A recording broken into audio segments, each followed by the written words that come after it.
Hola, buenas tardes a todos. Buenas tardes, bienvenidos a nuestra sesión de neurociencias del mes de septiembre.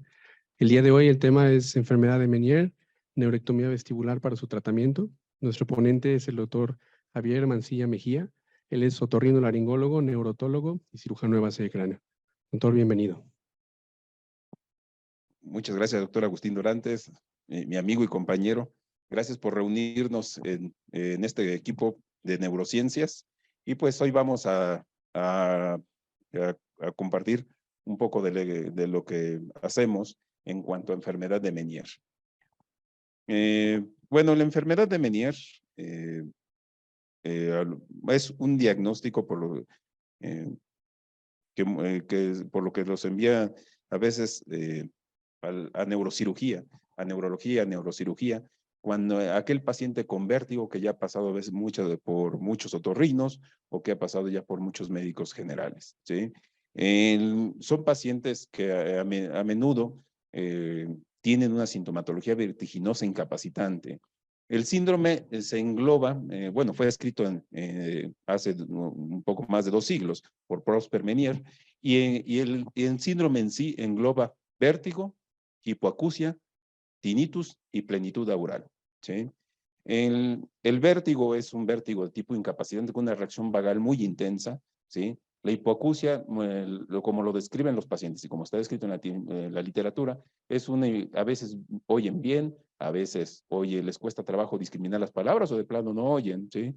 Y el tinnitus, ¿sí? Además, esto va seguido de plenitud aural. En la génesis del Meniere se ha dicho que hay un desequilibrio en la endolinfa, en las presiones endolinfáticas, y de ahí que haya una similitud con el glaucoma, y de ahí que algunos de los tratamientos que utilicen para Meniere sean diuréticos, ¿sí? Tratando de disminuir esta presión endolinfática. Sí, uno de los primeros síntomas con los que inician es una sensación de plenitud aural, como si trajeran agua en el oído. De ahí va seguido de tinnitus por este aumento en la presión que tiene un efecto irritativo sobre las células auditivas, ¿sí? Y esto va seguido de un empeoramiento de la audición y en consecuencia de vértigo. La prevalencia, 30 a 190 por 100,000. La edad de inicio, desde la tercera hasta la séptima década de la vida. En pacientes jóvenes debemos de sospechar enfermedades autoinmunes, ¿sí? Enfermedades reumatológicas. En pacientes jóvenes debemos de sospechar enfermedades infecciosas como condicionantes del Meniere. Hoy en día, pues ha salido mucho de la mente, por ejemplo, dentro de las enfermedades infecciosas, la sífilis, ¿sí? La sífilis ha tenido alzas y bajas a lo largo de esta década. Muchos pensamos que ya está desaparecida, que está erradicada. Más bien, lo que ha cambiado es su espectro clínico. Son enfermedades antiguas reemergentes, no antiguas, más bien son enfermedades reemergentes que cambiaron su espectro clínico, ¿sí? También se menciona como factor de riesgo el sexo femenino, edad avanzada, etnia blanca, obesidad severa, ¿sí? Se puede asociar a psoriasis, artritis, enfermedad por reflujo o enfermedad como síndrome de intestino irritable. El síndrome, cuando hacemos un protocolo de estudio amplio y no encontramos algún factor causal, entonces recibe ya el nombre de enfermedad de Meniere, ¿sí? Es síndrome cuando corresponde a otras causas, ¿sí? Por ejemplo, anatómicas, que esté alterado el flujo, el drenaje de la endolinfa, por ejemplo, obstrucciones también del conducto endolinfático, infecciosas, se describía en un inicio para las gomas sifilíticas y quedaban síndromes parecidos a la enfermedad de Meniere.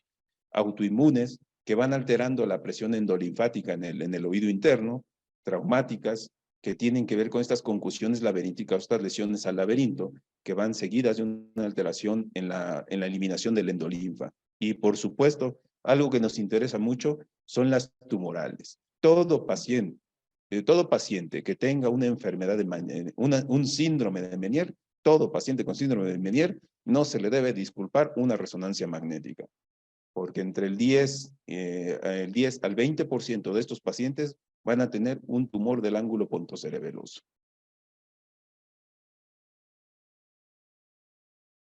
Bueno, esta es una pequeña estadística que hicimos en un estudio de investigación llevado a cabo en nuestro hospital, ¿sí?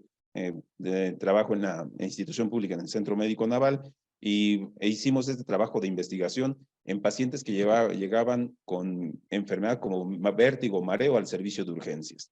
Después de analizar los expedientes de aproximadamente 1000 pacientes, bueno, de estos 300 pacientes que cumplieron nuestros criterios, un porcentaje tenía un hidrops endolinfático, esta actividad hidrópica en el oído, que es lo que va a seguir a una enfermedad de Menier. ¿Sí? Y esta enfermedad de Menier, esta actividad hidrópica se caracterizaba por una paresia utricular bilateral o paresia utrículo-sacular bilateral. La clasificación actual, bueno, antes en el devenir de la vida, pues las clasificaciones han ido cambiando. Había la clasificación actual la define como Menier definitivo y Menier probable, ¿sí? 2 o más episodios de vértigo, cada uno de 20 minutos a 12 horas de duración. Aquí en la anamnesis del vértigo, ¿sí? Es importante que es un vértigo que dura más de 15 a 20 minutos, ¿sí? Hay vértigos que duran unos cuantos segundos y ahí podemos decir que pueden ser posturales, ¿sí? Pero aquel vértigo que dura más de 15 a 20 minutos, ¿sí? Y que va precedido de empeoramiento auditivo, zumbido y plenitud aural, es un Menier, es un síndrome de Menier. Enfermedad ya cuando tenemos el protocolo de estudio completo, ¿sí? Se utiliza la documentación audiométrica, ¿sí? Aunque es difícil demostrar, en las etapas agudas se puede hacer electrocoreografía, pero en las etapas crónicas muchas veces la electrocoreografía no brinda muchos datos y nos auxiliamos de la audiometría, ¿sí?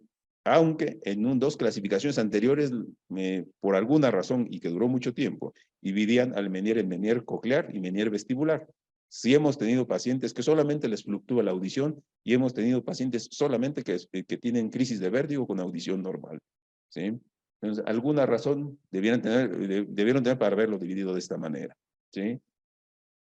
Probable Menier, 2 o más episodios de espontáneos vértigo, cada uno de 20 a 20 minutos a 24 horas, síntomas fluctuantes, ¿sí?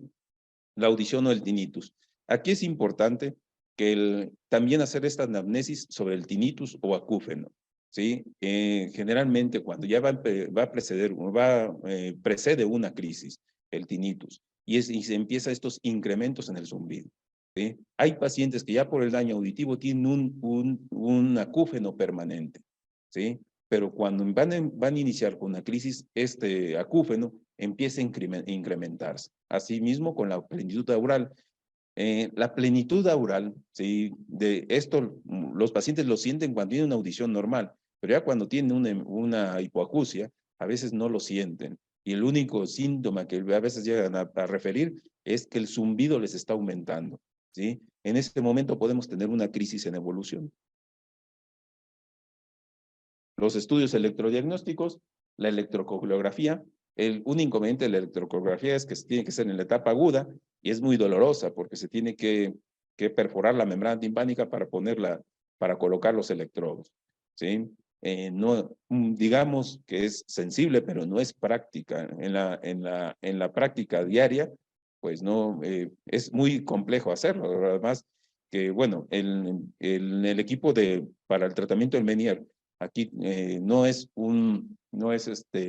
sería histriónico decir, o egoísta decir que es del tratamiento de un solo especialista, ¿no? Aquí intervienen varios especialistas, varias especialidades, como es la otoneurología, audiología, otoneurología, que son los encargados de hacer este electrodiagnóstico, ¿sí? Se tienen que hacer una videoelectronistalmografía que nos brinda datos, particularmente en la parte térmica, ¿sí? Sobre los grados de paresia vestibular, ¿sí? Potenciales miogénicos vestibulares, cervicales y oculares, que estos nos ayudan a establecer la función entre el nervio vestibular superior y nervio vestibular inferior, ¿sí? Inclusive tiene un valor pronóstico, un valor de vigilancia para aquellos pacientes que en un momento vamos a hacer una ablación química de los nervios vestibulares. Los diagnósticos diferenciales. A menudo ataques isquémicos transitorios pueden simular un Menier, ¿sí? Migraña vestibular, este apartado es discutible. porque bueno, aquí, aunque se ha dado mucho auge a la migraña vestibular, lo cierto es que la migraña vestibular es un diagnóstico de descarte, ¿sí? Hoy en día, pues, en los grandes centros donde se atienden, y ahora es un padecimiento que, un comentario que podría hacer al respecto, es que se ha sobrediagnosticado la migraña vestibular.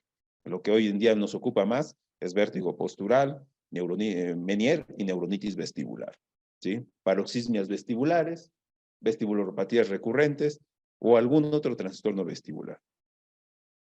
Bien, en cuanto al tratamiento del Menier, ya un tratamiento, entrar en el tema del tratamiento para Menier, lo primero que hay que hacer hincapié es en la dieta, ¿sí?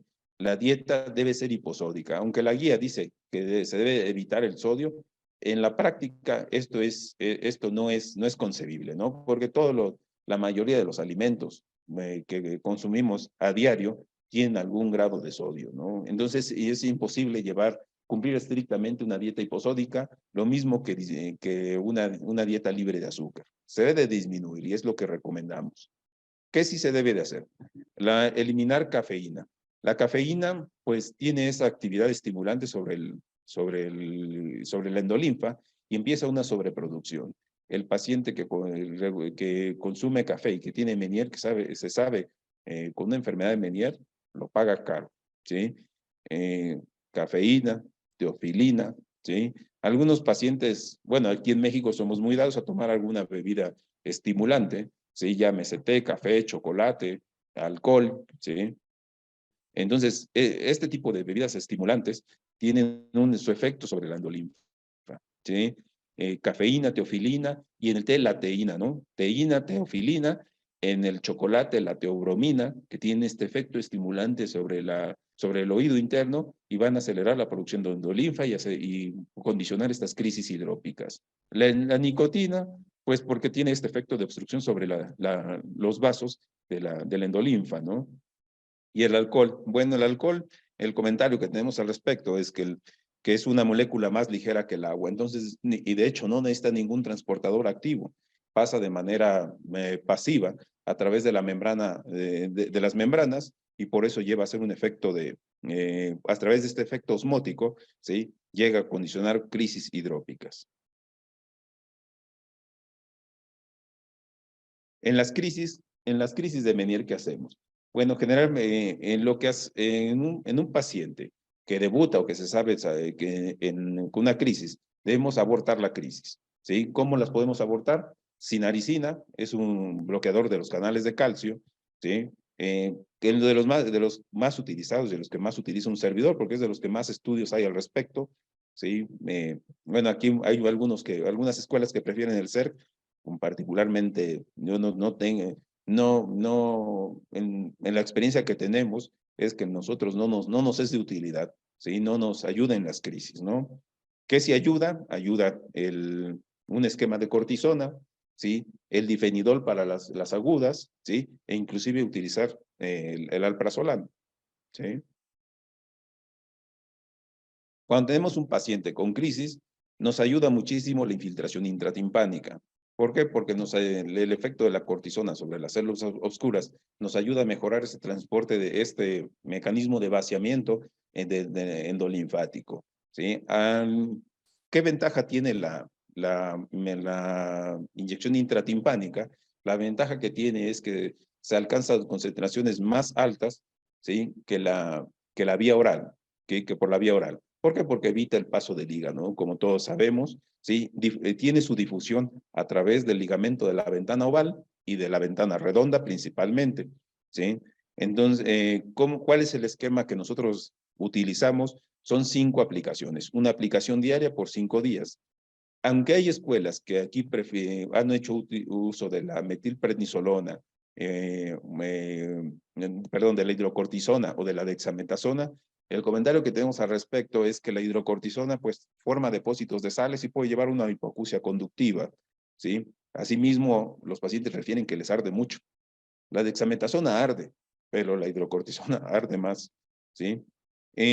Cuando hay un paciente que ya no nos responde a la dexametasona, ¿sí? Ahorita vamos a ver una tabla cómo se vigila este tipo de pacientes, utilizamos la gentamicina. ¿Esto para qué? Para hacer una ablación química del nervio vestibular, ¿sí? Y es aquí donde los potenciales miogénicos nos ayudan a vigilar, nos ayudan a establecer esta falta de respuesta de los nervios vestibulares, y entonces sí decir que hicimos una neuretectomía química.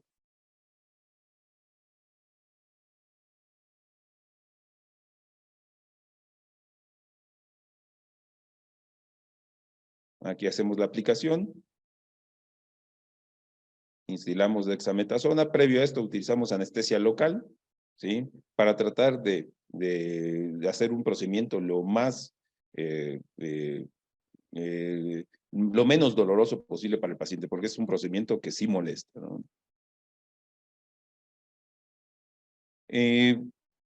Bueno, en los tratamientos quirúrgicos que tenemos para la enfermedad de Meniere, pues tenemos la laringectomía, ¿sí? Que sería la remoción de todo, quirúrgica de todo el laberinto. Tiene un inconveniente, que es que prácticamente a todos los pacientes se quedan sordos, ¿no? Hay otro tratamiento quirúrgico, que es la descompresión del saco endolinfático, ¿sí? Que esto, bueno, aquí trabajamos en equipo con nuestros compañeros neurocirujanos para, a través de un abordaje presigmoideo retrolaberíntico, acceder aquí al saco endolinfático y poner shunts, poner Silastic, para en un momento dado de mejorar el drenaje del endolinfa. Tiene también un problema, que 80% de los pacientes operados a los 2 años van a recaer, ¿sí? Un tratamiento más definitivo es la sección del nervio vestibular, 85 a 95%. Bueno, el nervio vestibular,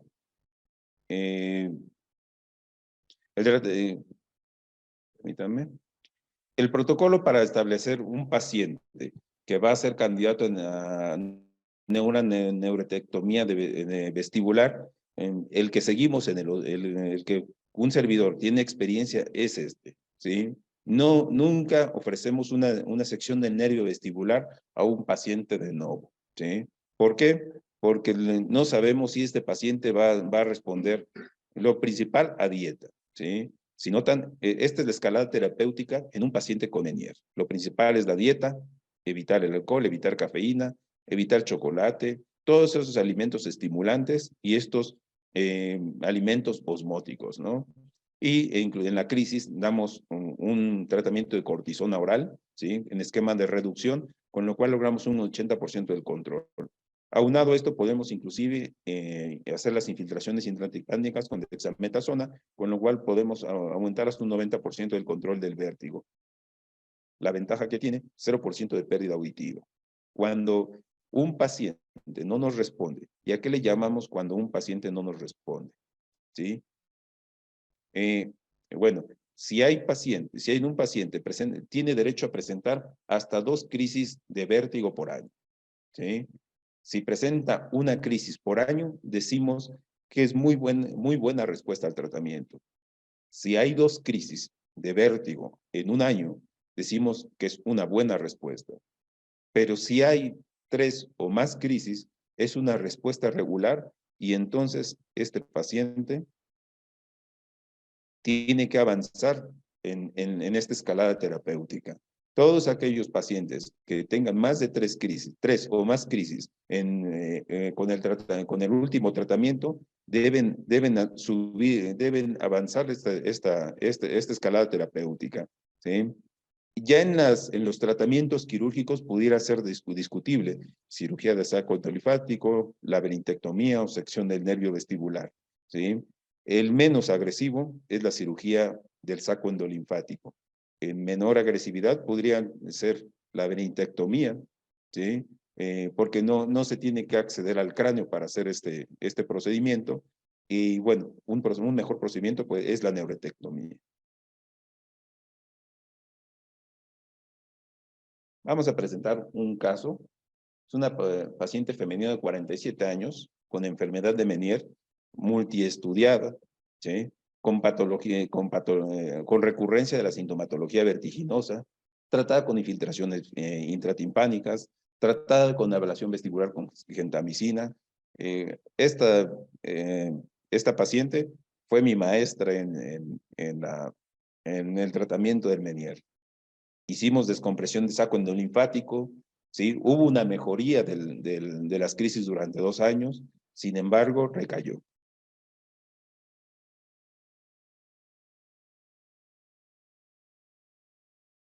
Ahí no se escucha, ¿verdad? Bueno, sus crisis se caracterizaba por vértigo, era militar en activo, ¿sí? Entonces, estas crisis eran incapacitantes, ¿sí? No podía laborar. Vómitos, cefalea, acúfeno.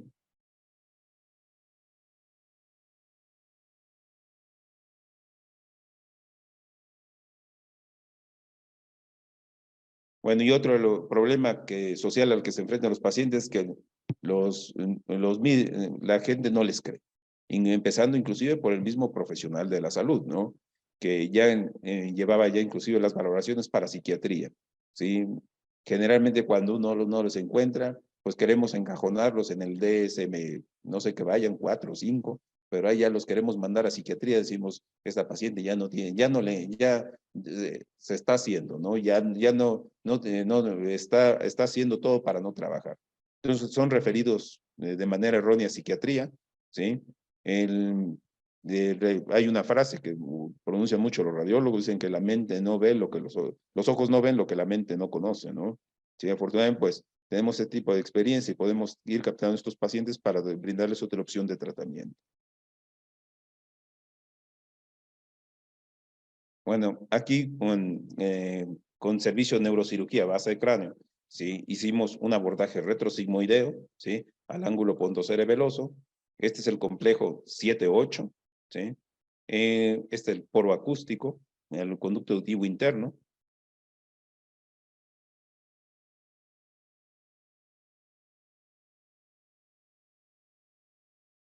Un abordaje endoscópico.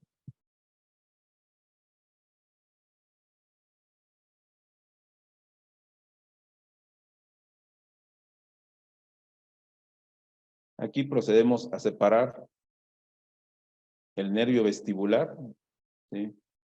El ver nervio vestibular muchas veces es indistinguible, no hay como una referencia anatómica. En el microscopio vemos como una tonalidad más grisácea, es un poco con lo que nos guiamos para hacer esta diferenciación. Puede tener diferentes disposición, ¿sí? Dice que hay esta pequeña arteria que separa estos dos nervios. Aquí está el nervio facial, aquí por debajo, es el nervio coclear y el nervio vestibular. Es el ángulo pontocerebeloso, entra al poro acústico.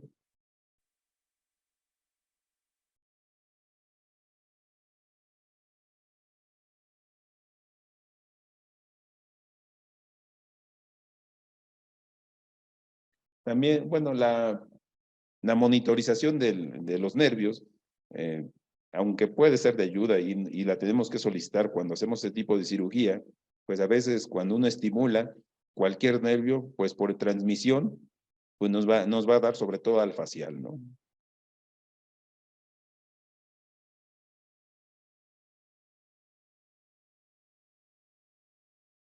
En cirugía de base de cráneo, unos de los procedimientos más ocurridos son las neurolectomías. Hay mucha experiencia con descompresión hacia trigémino, con descompresión facial, ¿sí? Con descompresión glosofaringeo, ¿sí? De las neurolectomías, pues esta neurolectomía, afortunadamente hoy en día cada vez más raras, eso habla de la efectividad del tratamiento médico.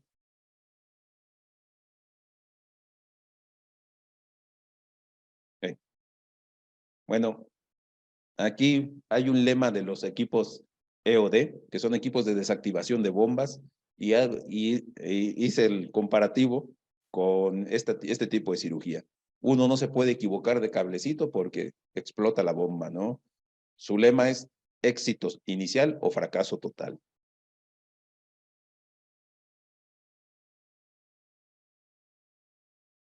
El volumen no sé si, no se está transmitiendo. Bueno, mejoran en calidad de vida a los pacientes, ¿sí? Sobre todo, se dice que una de las sensaciones más terribles que puede experimentar un ser humano es el vértigo, ¿sí? Por encima de la sintomatología alérgica, del dolor. El vértigo, pues en sus diferentes grados, condena a un individuo a la incapacidad total, ¿no?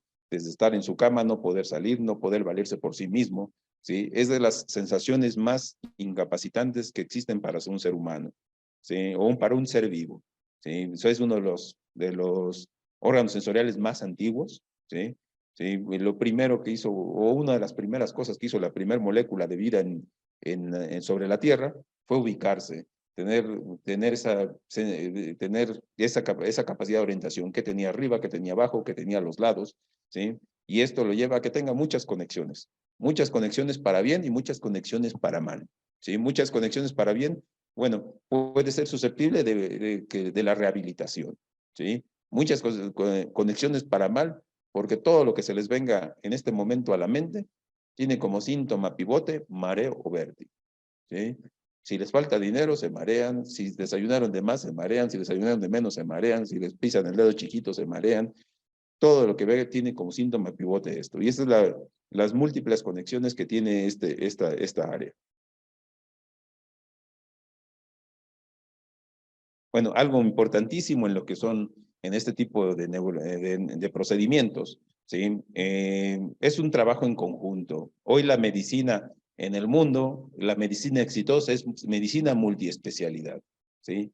Es lo que lo que augura un buen resultado, ¿sí? En este tipo de procedimientos intervenimos equipos neuroquirúrgicos, neurocirujanos como en base de cráneo, otorrinos con experiencias en este tipo de procedimientos, audiólogos experimentados en este tipo de electrodiagnóstico y, por supuesto, rehabilitadores. ¿Por qué? Porque a este paciente no se le corta el nervio vestibular y al otro día se va a correr un maratón, ¿sí? Tiene que llevar un proceso para otra vez llevar a que esta plasticidad neuronal se dé, ¿sí? Algo que les decimos mucho a los pacientes en vértigo es que a pesar de que el tratamiento del vértigo se da en las crisis, la rehabilitación es importantísima, ¿sí?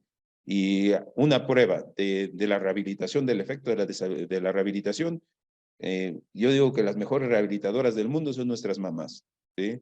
Porque gracias a ellas nos enseñaron a caminar sin necesidad de darnos una pastilla, ¿sí? Son las mejores rehabilitadores vestibulares del mundo, ¿sí? Y que por experiencia innata ya lo tienen bien aprendido, ¿sí? Y lo otro que necesitaron nuestras mamás para enseñarnos a caminar fue no drogarnos, ¿sí? O sea, no necesitaron dar una pastilla para que aprendiéramos a caminar. Simplemente con sus dosis de paciencia fue como aprendimos esta rehabilitación. Conclusiones, bueno, la neuroetectomía está vigente, aunque hoy en día se utiliza cada vez menos, gracias a la efectividad de los tratamientos médicos. Sí, es una opción en el paciente que está afectado con Meniere y que no responde a los tratamientos convencionales, ¿sí? Este abordaje permite una neuroetectomía completa, ¿sí? Con mejoría con impacto en la calidad de vida del paciente. El monitoreo del nervio facial ayuda. Y sobre todo aquí voy a hacer un pequeño paréntesis, aparte yo sé que ustedes como equipos neurológicos tienen mucha experiencia en temas de neuromonitoreo, pero también lo que nos dice el monitoreo en los aspectos médico-legales que hoy están en día, es que nosotros hicimos todo lo posible para evitar el daño al paciente, ¿sí? Que nos rodeamos de experiencia, de recursos humanos y de equipo tecnológico para evitar un daño, ¿sí? Uno no es Dios, no puede predecir un daño, ¿sí? Pero sí tratar de minimizar el error y tratar de minimizar la aparición de una consecuencia desastrosa. Bueno, una frase: los instrumentos de visión han conquistado el mundo. Así ha sido en la antigüedad y así sigue siendo hoy en día. Por eso hoy siguen mejorando esta instrumentación visual para beneficio de la humanidad. Llámese endoscopios, llámese equipos neuroquirúrgicos. Pues estoy a su orden, a la orden ahí aquí con mi amigo Agustín Dorantes o en el hospital de Acoxpa, y estoy abierto a sus comentarios.